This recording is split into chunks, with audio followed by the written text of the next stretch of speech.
Did you know that about 16% of accounting firms are hitting over $1 million in income per partner? It's a huge statistic, but it does leave a big gap and a lot of questions. We've got plenty to unpack here. So welcome back to the Inside Public Accounting podcast. I'm Rob Brown here with Chelsea Summers, who's been digging into the 2025 IPA survey. Thanks, Rob. I'm super excited today to share what we found. It's a treasure trove of insights on accounting firms. Well, here on the show, we tell the stories behind the numbers. At Inside Public Accounting, you do such a lot of magnificent research, Chelsea, and it's great to get behind that. So before we dive into the numbers, probably important to talk about where this data comes from. People do ask about the credentials of the data, the security of it. How reliable is your Inside Public Accounting Practice Management Report anyway? Let's get that out of the way. Yeah, that's a great question. The IPA survey is actually one of the largest sources of economic and practice management data for the accounting profession. We've been running it for more than 35 years, not me personally, but Inside Public Accounting. It's one of the longest standing surveys of its kind in the United States. You're obviously not born when that whole thing started. That's a fact. So you've got a lot of history there, a lot of legacy, a lot of heritage with it. Well, what does that add to the credibility of the report? It means that we're not just looking at snapshots. We're able to really look at the long-term trends over various cycles. We see how metrics like partner income or staffing costs or turnover really shifts over different decades and not just from year to year. The context makes it invaluable for firm leaders trying to look at short-term blips on the graph versus structural changes in the accounting profession. And just for clarity, there's nothing else really out there like this, is there, Chelsea? There's some other surveys that do practice management data in the accounting profession. We also have the Rosenberg survey, which does something similar, but the Inside Public Accounting survey has the most survey responses of surveys of its kind. Well, let's just call it the gold standard and leave it there, shall we? How many firms actually are we talking about here? So this year we had 605 firms in North America who participated. Our return rate from last year was over 90%. And that high participation really means that the year-to-year comparisons are very accurate and reliable. That's interesting, seeing the changes over time. We might dig into that, but it's certainly not a small sample, so there's a lot of credibility in the data. How do you make sure it's clean and comparable? It's a big project. Our survey goes through a thorough review, each survey that's submitted. Anything that looks off or inconsistent with a firm's prior year responses, we'll reach out directly to the firms to clarify and get an understanding of the data. That really helps maintain the accuracy of the survey. Also, IPA segments a lot of the data by revenue bands, which means we're comparing apples to apples. Bigger firms aren't skewing averages for smaller ones. We're really looking at them in like-sized firms. Yeah. And I remember when I did my teaching degree back in the day, I was a high school math teacher. We did research projects. We had to talk about a methodology and make sure it was robust and rigorous. So it sounds like you've got that sorted. You're not just picking numbers out of the air. And you exclude the big four deliberately, don't you, on this? Yeah, the data in our survey includes all the participating firms, but does exclude the big four. We want to focus on the broader market, and the big four just act in ways that are not always comparable to those smaller firms. Well, they're just different beasts, aren't they? They certainly are, yes. And another way that we really help to have good data is using trim averages, which means we're taking the middle 90% of the data sets, and that avoids any distortion from extreme outliers. There are firms doing some really cool and unique things, some of which we're going to talk to, but sometimes that skews data in a way that is not helpful for the bigger picture. Oh, I never knew that, but that makes so much sense because you do get those outliers out there that can really pull the data one way or another. I would imagine some firms feel very sensitive about sharing financial information. How do you incentivize them or not, or make them feel comfortable and secure doing that? So confidentiality is certainly a cornerstone of our survey and of our business. Individual firm data is never published outside of the IPA 500. It's only aggregated in our survey. So the trust is really one of the reasons that IPA has withstanded decades and has a growing number of firms participating. Got it. Makes sense on the longevity. So when we talk numbers in this podcast, our listeners, our audience can trust that it's well-sourced, well-rounded, and carefully vetted as a picture of the profession. Absolutely. The IPA survey is certainly the gold standard in understanding how firms are performing and evolving in today's landscape. Gold standard. We're keeping going with that one. It does make so much sense. And in a world of data, accountants rely on robust information. They need things to be correct. They need to know that everything's accurate. So that makes complete sense. So once the data is collected, vetted, huge amount of work goes into analyzing it, I'm sure, and then presenting it. Who's the main audience for this report? Managing partners, COOs, CFOs, HR leaders, really the leaders of the accounting firms themselves. Anyone who's making decisions on strategy or compensation, hiring, or pricing really leans into these reports. Increasingly, we're having banks or consultants or private equity firms who use our reports as well. It's really becoming influential across the accounting profession. And by influential, I'm supposing that they use this proprietary data to make strategic business decisions and inform all kinds of policies and what's happening within their organizations. You got it. Yeah. Yeah. Well, let's start with a broad perspective then as we start to dig into these numbers. How many firms, well, no, how are firms doing, I guess, in terms of revenue and partner income this year? Yeah, that's a really great place to start. Overall, firms are still growing their revenues pretty steadily. The largest firms, those with over 150 million in revenue, are leading that charge. When it comes to income per equity partner, about 16% of firms reported averages above 1 million in income per Wow. equity partner, and a third of those firms exceeded 750,000. But smaller firms, those under 20 million, are averaging about 574,000 per partner. It's a pretty significant gap between the largest firms and smaller firms. It is a big gap. It sounds like size matters when it comes to partner income. It does. The larger firms really benefit from scale, but they also tend to distribute more of their net income. On average, firms distribute about 94% of their net income to their partner group, which is up slightly from last year. But interestingly, that rise is mostly in the mid sized firms. The largest firms and the smallest firms are actually holding back a bit more of their income and reinvesting it in things like growth or infrastructure or new hires, which we think is great. And it's great that you don't just have the numbers, but you start to get a sense of what's driving those numbers. What are the Mhm. factors affecting whether they're down or up or the same? Okay, so that's partner income and revenue. Let's talk about billing rates and market size. The firms participating, obviously, they're all over the US and Canada. How does market size impact billing rates and partner income? There's a very clear link.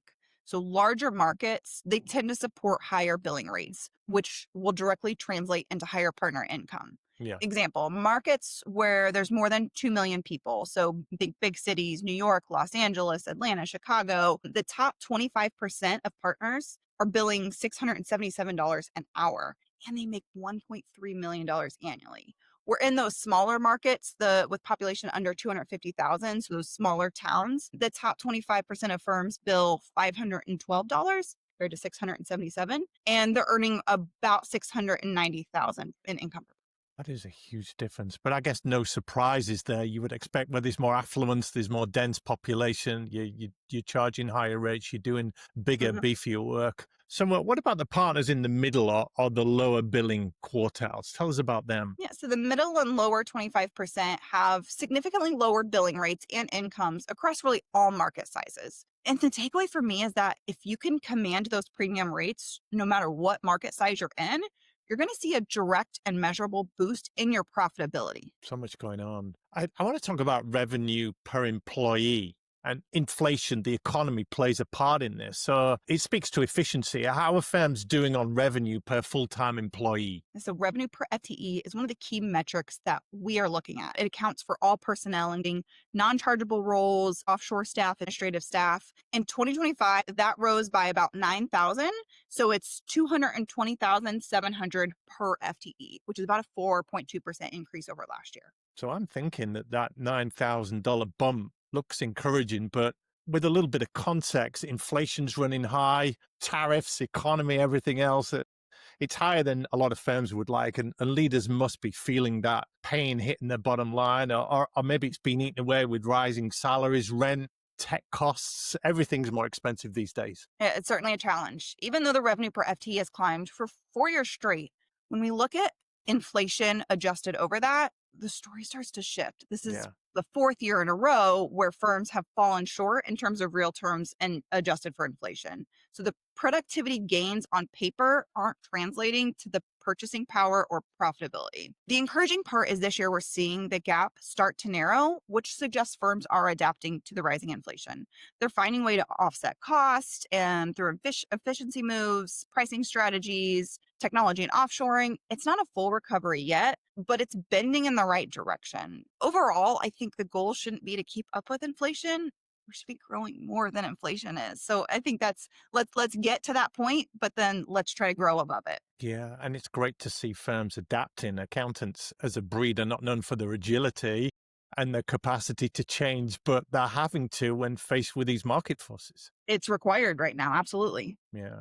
What about staffing costs and growth plans? I wanted to ask, higher revenue per person only tells part of the story. I guess another Mhm. half of the story would be keeping those people on the team, employing them, remunerating them, rewarding them, retaining them. Talk to us about staffing costs. I presume they're rising too. Inside the accounting firms, personnel cost is their biggest expense, Yeah. about 49% of revenue on average, which is up a little bit over last year. Right. But in those larger firms, they are actually seeing a small decrease in personnel costs as a percentage of their revenue. I think that's due to things like efficiency and offshoring and utilizing technology. That's a point because we've heard stories about big firms particularly laying off huge swathes of accountants and accountants leaching out of the profession.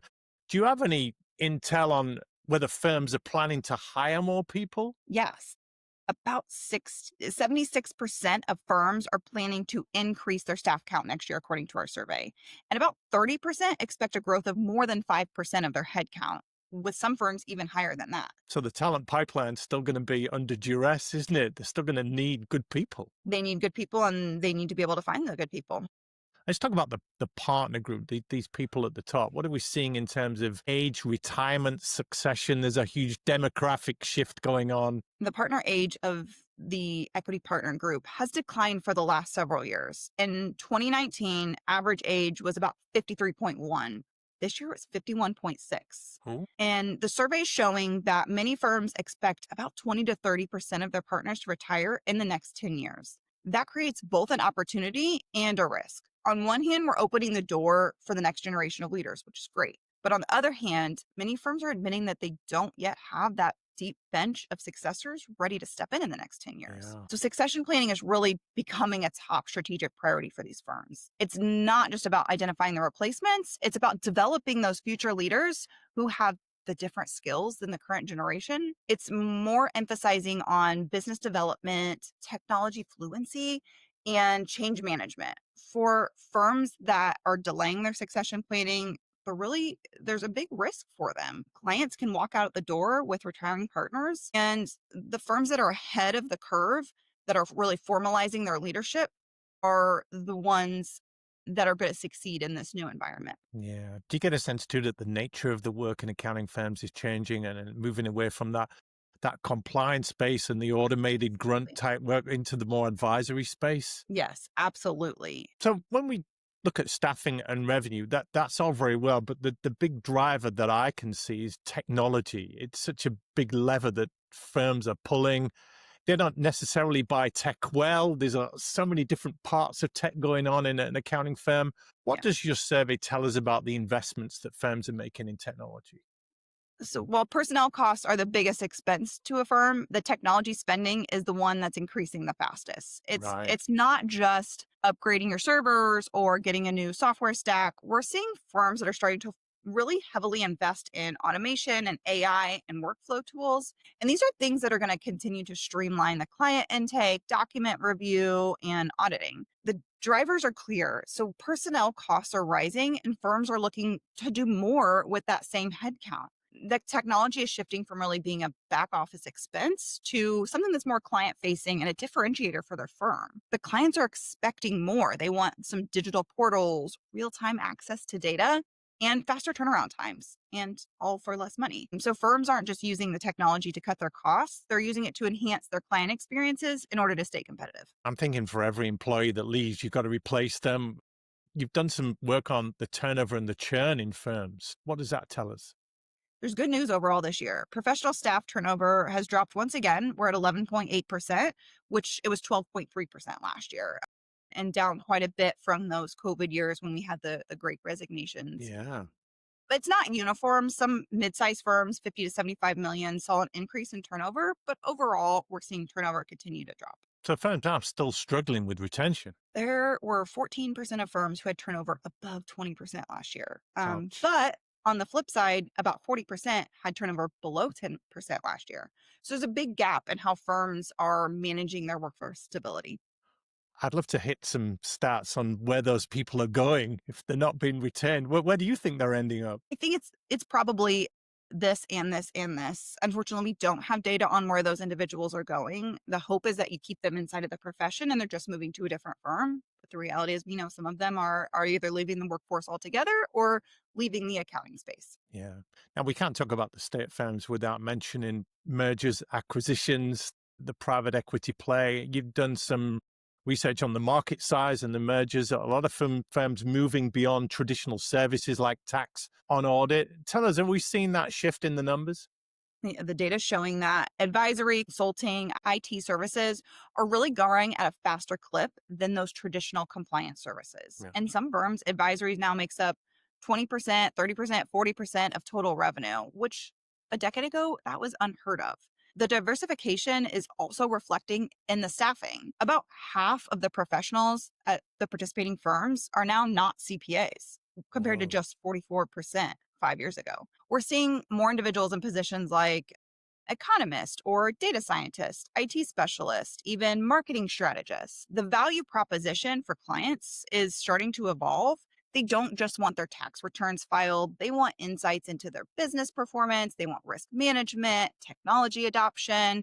So the firms that are really leaning into strong advisory practices are going to be the ones positioning themselves to be long-term strategic partners for their clients and not just a vendor. Yeah, that makes complete sense. It's almost inoculating yourself against the downward pressure on compliance fees and getting you future ready for the new world that's coming up, isn't it? Yes, yes. And they need to diversify in order to make sure that they can withstand any changes. And if those percentages are going up for things like advisory and other service lines, presumably it is going down for compliance and those more traditional services. Yes, exactly. And we're hearing from firms that they are getting rid of their non-profitable or small tax returns or small or non-for-profit the audits that they're doing. I still have a question generally, where are those clients going? I know there's always going to be those sole proprietors that'll take some of those tax clients, and there's always new firms being started. But if everybody's getting rid of these clients, it seems like there's a big opportunity maybe for some firms that take on some of those clients and do it in a way that's technology based, that's efficient. Yeah, I wonder how many new accounting firms are starting up. We'll maybe have a look at that another time. But I wanted to ask you about what's happening with the mergers and the market differences. Mergers are still very strong. About 20% of the firms that participate in our survey acquired a firm last year. For those larger firms over 30 million, it was about 38%. Hmm. We're expecting private equity to continue to fuel more consolidation in the accounting profession. As for markets, larger ones are bringing the higher bill rates and partner incomes, but they're also bringing higher personnel costs. And the smaller markets are more efficient and they have steadier growth. This is phenomenal insight. And it's wonderful to get your take on what's happening behind the numbers and the reasons for them. Thanks so much for walking us through all of these insights. It's such a great journey. And my pleasure, Rob. There's lots for firms to think and act on right now. The 2025 practice management report won't be published until next week. But if you've already ordered it, it will be sent directly to you. And if you haven't, reach out and I can help you with getting it ordered. There's going to be so much more data than what we've just covered that'll be inside the report. Yeah. And thank you for listening, tuning into the Accounting Insider podcast. Don't forget to subscribe so you don't miss future episodes packed with these kind of industry updates that Chelsea loves sharing. It helps you inform your strategy. It helps you make good business decisions. It helps you get ahead of what is coming up. And in a future episode, we're going to dig more into these 2025 reports. What's happening next week, Chelsea? Just give us a steer on what we're going to be talking about. Yeah, so next week we're going to dive into our IPA Firm Administration Survey, where we dig into some topics that are relevant to the firm administrators. And I think we're going to have a lot of good data that's also relevant to managing partners and leaders of accounting firms. So stay tuned. Well, today's episode feels like it's scratching the surface. Yes. So until next time, keep pushing your firm forward.